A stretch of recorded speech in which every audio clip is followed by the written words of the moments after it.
விசித்திர தவளை மீன்கள் மிரள வைக்கும் ரகசியங்களை பார்க்கலாமா வாங்க. இந்தோனேசியா குறிப்பாக பார்த்தீங்கன்னு சொன்னால் லெம்பே, ஜலசந்தி, அம்போன் மற்றது பாலி டைவர்ஸ்களுக்கு புகழ்பெற்ற தவளை மீன் வாழ்விடமாகும். சைகடெலிக் தவளை மீன் பார்த்தீங்கன்னா ஜெயன் தவளை மீன் மற்றது வார்டி தவளை மீன் மற்றது கேரி தவளை மீன் போன்ற அரிய வகைகள் இங்கு அதிகம் காணப்படுகிறதாம். இவை பார்த்தீங்கன்னு சொன்னால் பவளப்பாறைகள், மணல் பரப்பு மற்றது பாசிகளுக்கு நடுவே பெரும்பாலும் அசையாமல் பாறைகள் போல உருமாறி வாழும் திறன் கொண்டவை.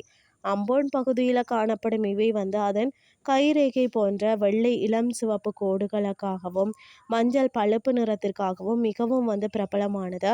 பவளப்பாறைகளுக்கு இடையே மறைந்திருந்து நீந்துவதற்கு பதிலாக தன் துடுப்புகளை பயன்படுத்தி தான் தத்தி சென்று சிறிய மீன்களை வேட்டையாடுமாம். இவை தன்னுடைய குஞ்சுகளை உடலுடன் சேர்த்து பாதுகாக்கும் குணம் கொண்டதாகவும் இருக்கிறது.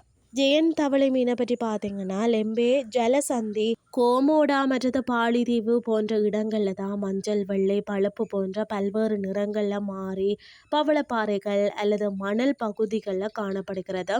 இவை கடற்பாசிகளுக்கு இடையில மறைந்திருந்து இறைய தேடும் திறன் கொண்டவையாகவும் இது இருக்கிறதா. மற்றது பார்த்தீங்கன்னா கேரி தவளை, பாலியின் சேராயா ரகசியங்கள் மற்றது லெம்பேவில் பாசிகளுக்கு நடுவே உருமறைப்பு செய்ய விரும்பும் இந்த வகை காணப்படுகிறதா. இவை ஒரு தனித்துவமாக மறைந்து வேட்டையாடும் உயிரினமாகும்.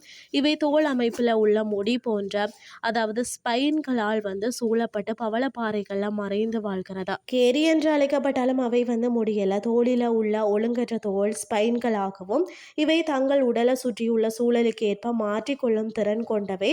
அது மட்டும் இல்லாமல் பார்த்தீங்கன்னா உடலளவு பெரிய இரையை கூட இது சட்டென்று விழுங்கி விடுமா.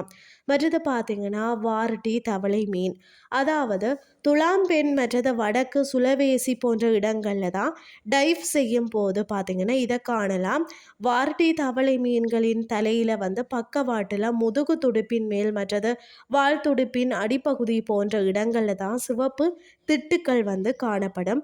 11 சென்டிமீட்டர் வரை வளரும் ஒரு சிறிய இனமாக இவை சிறிய இறால் அல்லது மீனை போல தான் தோற்றமளிக்கிறது. இவை பார்த்தீங்கன்னா தங்களை சுற்றி இருக்கக்கூடிய பவளப்பாறைகள், கடல் பாசிகள், மணல் பாங்கான பகுதிகள் அல்லது பாசைகளின் நிறத்திற்கு ஏற்ப தங்களை மாற்றி மறைத்து கொண்டு பார்க்கிறதுக்கு அந்த சூழலில் ஒரு பகுதியாகவே தோற்றமளித்து இறைய ஏமாற்றி வேட்டையாடுகிறதுன்னே சொல்லலாம். இன்றைய கிறிஸ்டி உங்களுக்கு பிரயோஜனமாக அமைஞ்சிருக்கும்னு சொல்லி நான் நம்புகிறேன். இதே மாதிரி மற்றொரு கிறிஸ்டின் வேலைக்கு உங்களை சந்திக்கிறேன். நன்றி.